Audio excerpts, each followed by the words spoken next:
அவனிடத்தில் தங்கும், இல்லாதிருந்தால் அது உங்களிடத்தில் திரும்பி வரும். அதாவது இங்க அப்போஸ்தலர்களுக்கு என்ன பண்றாருன்னா சொல்றாரு, என்ன சொல்றாருன்னா, நீங்கள் ஒரு வீட்டில் பிரவேசிக்கும் பொழுது அங்க முதலாவது என்ன சொல்லணும்னா சமாதானம் உண்டாவதாக.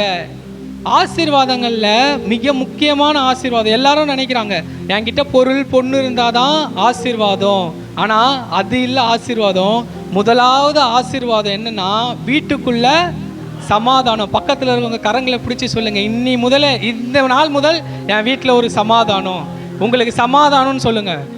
ஏன்னா இயேசு கிறிஸ்து என்ன சொன்னார் சீஷர்களை பார்த்து, முதலாவது வீட்டுக்குள்ள பிரவேசிக்கும் போது உங்களுக்கு சமாதானம் உண்டாவதாக சொல்லுங்க.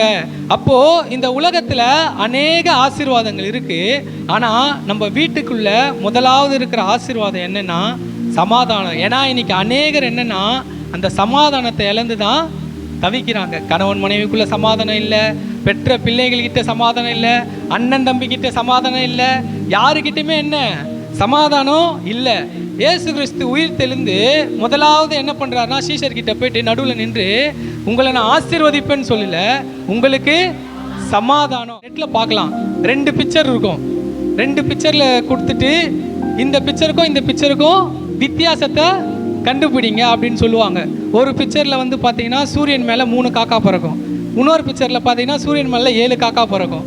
இப்போ இந்த சைடில் பார்த்தீங்கன்னா ஒரு குடத்துல தண்ணி இருக்கும், ஒரு குடத்துல தண்ணி இருக்கும். அது மாதிரி அநேக ஒரே பிக்சர் தான், ஆனால் வெவ்வேறு காரியம். அப்போது இங்கே சபைக்கு வரும்போது என்னன்னா ஒரு பிக்சராக இருக்கிறோம், வீட்டுக்கு போனால் வேற பிக்சராக மாறுறோம். ஆனால் பார்த்தீங்கன்னா பிக்சரு ஒரே பிக்சரு, ஆனால் உள்ளே போனால் வித்தியாசம். ஆனால் இங்கே வசனம் சொல்லுது அமைதியாய் தங்கும். ஆலயத்தில் அவங்கள பார்த்தீங்கன்னா அவ்வளோ குவைட்டாக இருப்பாங்க, எதுவுமே பேச மாட்டாங்க, அவ்வளோ அமைதியாக இருப்பாங்க. ஆனால் வீட்டுக்குள்ளே போய் பார்த்தீங்கன்னா அவங்க பிக்சர் எப்படி இருக்கும், ட்ரைலர் வந்து இங்கே வந்து சும்மா ட்ரைலர் தான், மெயின் பிக்சர் எங்கே இருக்கும், வீட்டில் தான் இருக்கும்.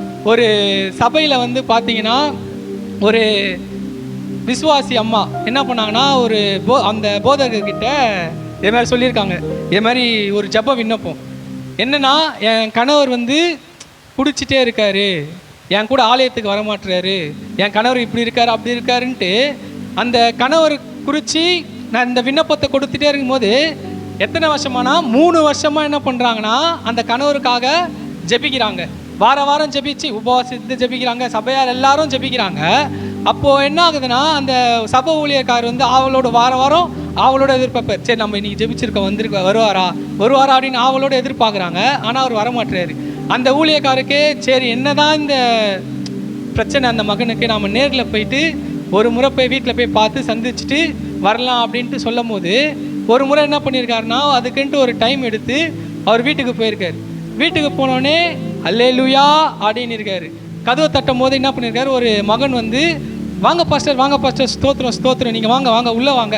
அவர் கதவை திறக்கும் போதே இவர் என்னன்னா இவர் தான் உங்களுடைய கணவரா, ஏன்னா அந்த கணவர் என்னன்னா சபைக்கு வந்தது கிடையாது, அதெல்லாம் அவர் பார்த்தது கிடையாது. சரி இவர் தான் உங்கள் கணவராக இருக்கும் அப்படின்ட்டு சரின்ட்டு என்ன பண்ணார் மனசில் நினச்சிட்டு உட்காந்துட்டு இதே மாதிரி அவர் சொன்னாராம், டீ குடிக்கிறீங்களா, காப்பி குடிக்கிறீங்களா, தண்ணி வேணுமா, எல்லாமே அவர் என்ன பண்ணாராம் கவனிச்சாராம். அப்போ இந்த போதகருக்கு ஒரு டவுட் வந்துச்சு, இவரா இருக்காது, ஏன்னா அந்த அம்மா வந்து நம்ம கிட்ட சொன்னது எல்லாமே வேற, அதில் ஒன்று கூட இவருக்கு சம்மந்தமே இல்லையே அப்படின்ட்டு சொல்லும் போது இதை மாதிரி அந்த அம்மாவோட பேரை சொல்லி இது மாதிரி நான் வந்திருக்கேன்னு சொல்லுப்பா அப்படின்னோடனே அந்த அம்மா வந்தாங்களாம்.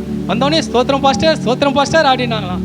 சொல்லிவிட்டு அப்புறம் சரிம்மா உங்கள் கணவர் எங்கே, உங்கள் கணவருக்கு வந்து சில சுவிசேஷத்தை நான் சொல்லிவிட்டு நான் போகிறேன் அப்படின்னு சொன்னாராம். அதுக்கு அந்த அம்மா சொன்னாங்களா, அதோ இங்கே நிற்கிறாரு இவர் தான் என் கணவர் அப்படின்ட்டு. அப்போது அந்த போதகர் வந்து நல்லா புரிஞ்சுக்கினாராம். ஸோ அங்கே நடந்த சில காரியங்களை வச்சு அந்த போதகர் வந்து ஆவிக்குண்டான போதகர், அவர் என்ன பண்ணார், சரி இதுதான் இந்த குடும்பத்தில் நடக்குது அப்படின்ட்டு அவர் புரிஞ்சுக்கிட்டு அதுக்கப்புறம் அந்த அம்மாவை கூப்பிட்டு சொன்னாராம், சரிம்மா நான் அவர்கிட்ட பேசியிருக்கேன், நீ என்ன பண்ணு, நான் சொல்கிறத மட்டும் ஒரு வாரம் செய், அதுக்கு மேலே எதுவுமே பண்ணாத, அவரை நீ எதுவுமே கேட்காத, நீ என்ன பண்ணு அவருக்கு என்னென்ன தேவையோ அதெல்லாம் செய், அவருக்கு பிடிச்ச மாதிரி நீ இருந்துக்கோ அப்படின்னு சொல்லிட்டு போயிட்டாராம். ஒரு வாரம் கழித்து சபை ஆராதனை ஸ்டார்ட் பண்ணுறாங்களாம். முதலாவது ஆளாக என்ன பண்ணுறாருன்னா அந்த மனுஷன் முன்னாடி நின்று கண்ணை மூடின்னு தேவனை ஆராதிக்கிறாரு. இந்த பாஸ்டருக்கு ஒன்றுமே புரியல. எவ்வளோ நம்ம ப்ரேயர் பண்ணோம், எவ்வளோ சொன்னோம், என்னன்னே தெரியலையே. சரி, சபை முடிஞ்ச பிறகு அவர்கிட்ட நான் கேட்கலாம் அப்படின்ட்டு என்ன பண்ணியிருக்காரு, சபை முடிஞ்ச பிறகு அவர்கிட்ட கூப்பிட்டு கேட்டாராம், சரிப்பா நீ இத்தனை நாளாக வரலையே, இப்போ மட்டும் எப்படி வந்த அப்படின்னு கேட்டாராம். அதற்கு அவர் சொன்னாராம், ஐயா நீங்கள் என் வீட்டுக்கு வந்துட்டு போனதுலேருந்து நீங்கள் இவகிட்ட என்ன சொன்னீங்கன்னு எனக்கு தெரியாது. ஆனால் அதுலேருந்து இவன் என்ன பண்ணுறான்னா என்கிட்ட சண்டை போடுறதில்ல, எப்போ போனாலும் ஆலயத்துக்கு போயிட்டு ரிட்டன் திரும்பி வரும்போது எப்போ வந்தாலும் சிடுன்னு வருவா, நீ நரகத்துக்கு தான் போவேன்னுவா. அப்படியே அவன் என்னை திட்டின்னு இருக்கும் போது எனக்கு வேற வழி தெரியாமல் நான் என்ன பண்ணுவேன், குடிக்க போயிடுவேன். குடிக்கிறதால என்னால் சபைக்கு வர முடியாது. ஆனால் இப்போ என்னன்னா இது சாப்பிட்றீங்களா என்றா, அது சாப்பிட்றீங்களா என்றா, எனக்கு என்ன பிடிக்குன்றத கேட்டு செய்கிறா. அதனால தான் சபைக்கு வந்து நான் என்ன நினச்சேன்னா, சபைக்கு போகிற இவளே வந்து இதை மாதிரி இருக்கிறா, அப்போ நானும் சபைக்கு போனா நான் ஏற்கனவே குடிகாரன், இன்னும் குடிகாரன் ஆகிடும் தான் நான் சபைக்கு வரல. ஆனால் இந்த ஒரு வாரமாக பார்த்தீங்கன்னா இவளுக்குள்ள ஒரு மாற்றம் வந்தது. அந்த மாற்றத்தை பார்த்து சரி நாம் ஆலயத்துக்கு போவோன்ட்டு தான் நான் வந்தேன்யா. நீங்கள் என்ன சொன்னீங்கன்னு எனக்கு தெரியல, ஆனால் அதுலேருந்து எனக்கு அவ மாறினாலே இல்லையோ நான் மாறிட்டேன்யா. அப்போது வீட்டில் வந்து நெடுநாளாக ஒரே ஒரு விண்ணப்பத்துக்காக நீங்கள் ஜெபிக்கிறீங்களா? சொல்லுங்கள், யார் ஜெபிக்கிறீங்க? அல்லேலூயா. ஒரே காரியத்துக்காக ஜெபிக்கிறீங்களா? அப்போ மாற வேண்டியது அவங்க இல்லை, சொல்லுங்க, நான் தான் மாறணும். அப்போது ஒரு வீட்டுக்குள்ளே போனீங்கன்னா அந்த வீடு எப்படி இருக்கணும்னா சமாதானமாக இருக்கணும். அப்போது